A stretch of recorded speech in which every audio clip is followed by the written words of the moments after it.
No, this is not photoshopped or modded. Can you guess how many sentries are on the screen right now?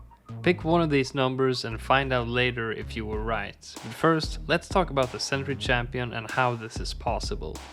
The base sentry champion, without any monkey knowledge, places sentries that shoot 15 times per second and deals 2 damage per shot with 5 pierce. The sentries last for 25 seconds and then explodes, dealing 100 damage with 50 pierce to nearby bloons. The bottom cross path gives more pierce and the pin effect, meanwhile the middle cross path gives +1 Moab damage and +1 fortified damage, and this is definitely the way to go.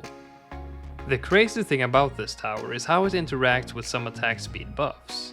For any normal tower, using Homeland Defense would increase the attack speed by 100% and thus double the damage per second, ignoring the increase in pierce for this example.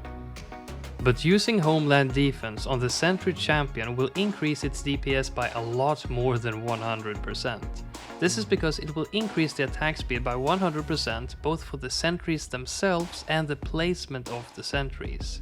So if the base Sentry Champion had 5 sentries shooting 15 shots per second and each dealing 2 damage, that's 150 DPS. Now, using Homeland, we will have 10 sentries shooting 30 shots per second dealing 2 damage. So that's 600 DPS, which is a 300% increase instead of a 100% increase. And this effect can be given by other attack speed buffs too. So let's get buffing. We add Jungle Drums for 17.6% extra attack speed, and then Homeland, which we will sell and rebuy for 100% uptime on the 100% extra attack speed buff. And then Permabrew for another 17.6%, and 10 permanent stacks of Ultra Boost for 66.7% extra attack speed, and of course TechBot the Ultra Boost to the Engineer, and add an Energizer to have the temporary boost at 100% uptime for another 66.7%. And then add the Temple and Sun God support buffs for a total of 40% extra attack speed. And then Isili, whose totem ability gives 17.6% more attack speed, and lastly we will also use powers to increase the attack speed to its maximum. First off, the Energizing totem, which gives 25% extra attack speed to towers within its range and needs to be recharged every 5 rounds for 20 monkey money. And the second power that we will use is the Monkey Boost, which gives 100% more attack speed for a few seconds. And as some of you know, the time stop ability can have some funky effects on some towers, causing an increase in effective DPS, but I tested it on the Sentry Champion and it does not give any unexpected increases.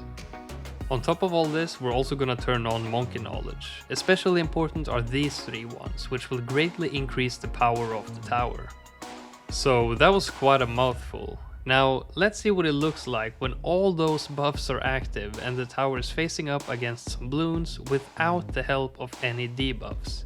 There will be a bit of lag here, just so you know. But once again, here are the numbers that you can use as a guess for how many sentries there are on the screen. And remember that without any monkey knowledge or buffs, we only have 5 of them on the screen, maximum. And if you guessed 175 sentries, then you are absolutely right. But I doubt you did, since I didn't even put it as an alternative on the screen. The fuck? But if you guessed the highest number, then congrats, because you were as close as you could possibly be. Now this is just insane. 175 sentries at the same time, all of which firing at an insane rate of speed and of course dealing a lot more than 2 damage per shot because of all the buffs we gave it that also increases its damage. This right here is without any debuffs as well, and it's still shredding. It's a bit unfortunate that it lags so very much, but it's still pretty satisfying seeing all those sentries around the NG creating this insanely strong continuous beam of plasma. This right here is on round 200, on which it lags very much because the fortified bad is strong enough to get so far that all of the sentries start firing. But even though it lags like crazy, it cuts through the bad like butter. If you enjoyed this video, make sure to subscribe if you want to see more like it, and I will see you next time.